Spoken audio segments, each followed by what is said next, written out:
Hi guys, welcome back to my channel. Kelvin here. Here's a question. Are we at the market bottom yet?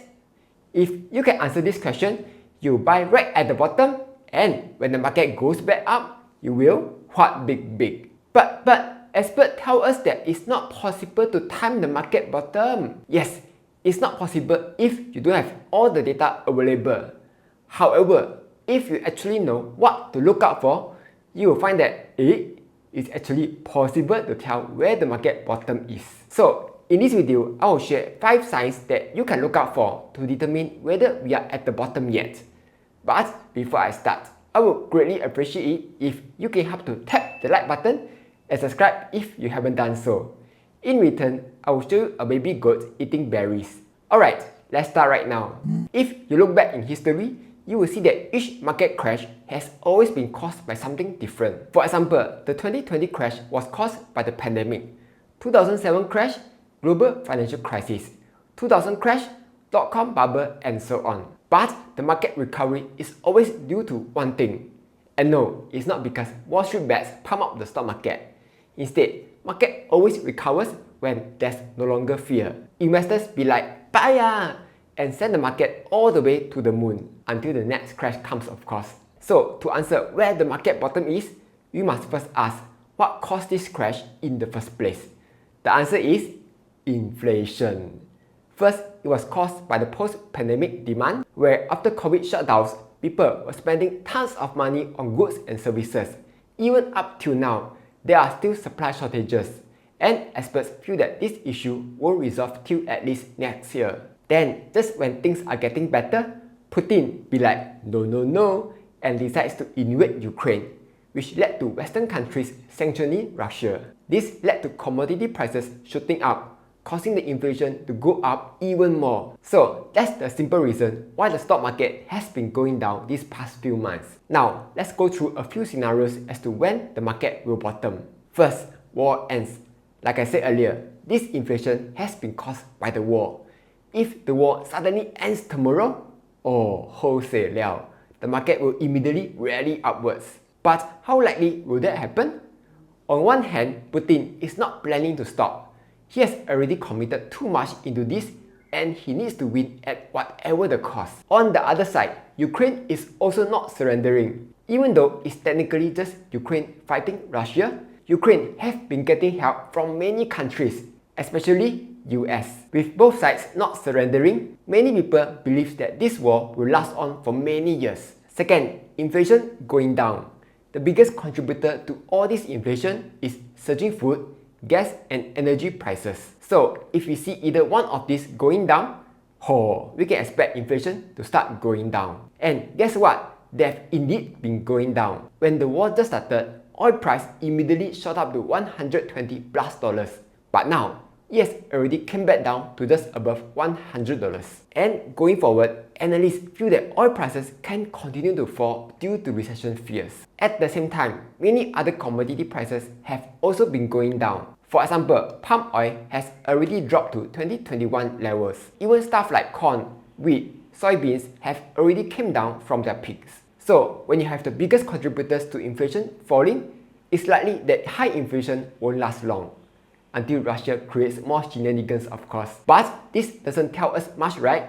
Because while we know that inflation won't last long, it still doesn't tell us where the market bottom is. Is it when inflation reaches here, or here? According to an article titled Inflation versus Stock Market Returns, the author wasn't able to find a correlation between stock market returns and inflation. So what is it then? This leads me to my next reason why the market could bottom. Interest rates peaking. To fight rising inflation, the Fed has been aggressively raising interest rates. In just 3 months, they've already raised interest rates from almost 0 all the way to 1.5%. And just like that, our home loan interest rates have already shot up to 3%. But the Fed won't be stopping there yet.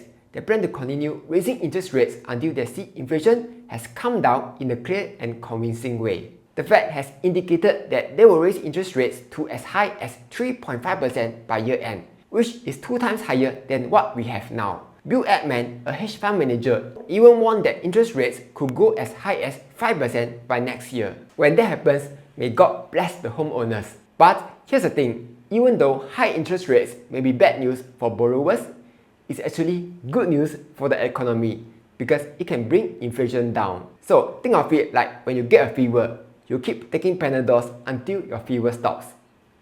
Something like that. However, stocks don't usually bottom out until the Fed eases its monetary policy. A research found that since 1950, the S&P 500 has lost at least 15% of its value on 17 different occasions. And on 11 of those 17 occasions, the stock market hit bottom around the same time the Fed started loosening monetary policy. What this tells me is that when interest rate is near its peak, when everyone is sure that the Fed can confirm plus chop bring down inflation, that's when the market might bottom. Quick pause. Right now, Moomoo has a July promo. By signing up now, you will stand a chance to win one free stock worth up to 100 USD. And you will receive a $40 cash coupon bundle, which you can use to offset your next stock purchase. On top of that, you will also receive free access to level 2 US market data. All you need is just sign up and deposit 2,700 SGD. Or if you are a student who doesn't have money, don't worry, you only need to deposit $1,000 to qualify. If you have not signed up yet, you can sign up using my link down below. With that being said, let's get back to the video. Okay, here's a simple question. Why does the market go down when interest rates go up? That's because company earnings drop low. So simple. In high interest rate environments, as the cost of borrowing goes up, people spend less money and it will eventually lead to lower earnings. But you'll be like, I thought the market drop has already priced in lower earnings? Not really. An article by Bridgewater showed that during recessions, the grey bar here, S&P 500 earnings per share tend to fall. But this time, earnings per share expectations have not gone down yet. In Ken Chicken Genius video, he also mentioned the same thing. While the S&P 500 has been going down, earnings expectations have not gone down yet. Why like this?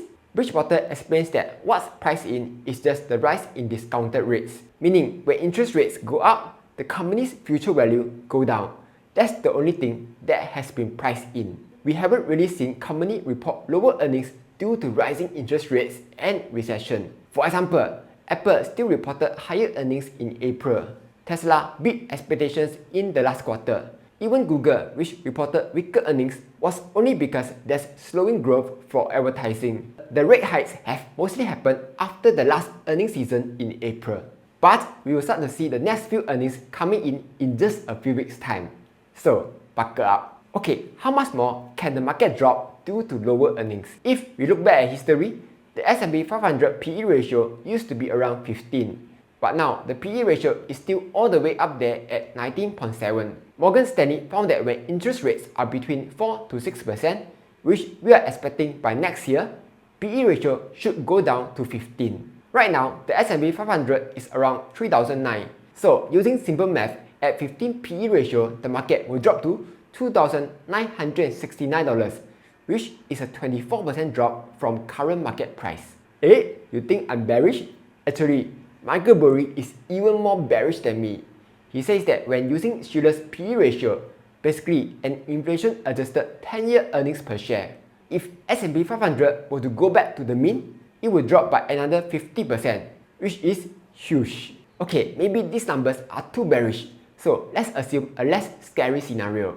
If interest rates only stay at 2 to 4%, the PE ratio will be around 17, and that translates to around $3,365, which is still another 14% drop from current price. All this is just to say that right now, we are most likely not at the bottom yet. Even though the market may seem like it's going up, it may just be a relief rally. At the very least, S&P 500 can drop by another 14% to reach a more reasonable value.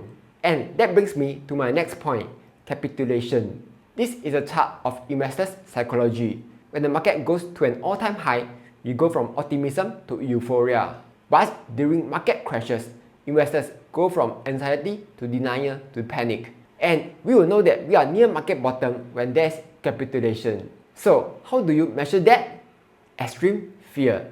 A tweet by the Kobayashi letter says that we are well into bear market territory, but panic selling has yet to begin. Meaning, even though investors are scared, we are not so scared yet. Then he continued on, no bear market in history has bottomed without wicks at 45 plus. Wicks is used to measure volatility, but people also treat it as fear index because wicks tend to go up during market crashes. You can see that in the past, whenever the wicks reaches 45 or go past it, that's usually where the market bottom is. But during this whole crash, we are nowhere near 45. So we will need to see more fear before we reach the market bottom. Okay, let's summarize this. To see a market bottom, the war needs to end, which is a little unlikely. The more likely scenario would be inflation have peaked and have started going down, or interest rates are high enough to bring down inflation, or PE ratio needs to go down to reflect lower earnings, or there needs to be more fear. So far, so good? Not quite, because things can change anytime. Everything can happen according to my predictions. If that's the case, great! But hedge funds may try to be one step ahead of everyone by buying even before the market reaches the bottom. Or there may be new events that can throw all these predictions out of the window. So yes, while it's fun to try predicting the market bottom, it's hard to do so. So as usual, my suggestion is just dollar cost average. Sure, the market will go down even more, but eventually when we finally reach the bottom, you will have bought the dip. Anyway, that's all for this video. But where do you think the market bottom is? Do comment down below and let me know. Like, share and subscribe as I'll be posting more videos every Monday, Wednesday and Friday.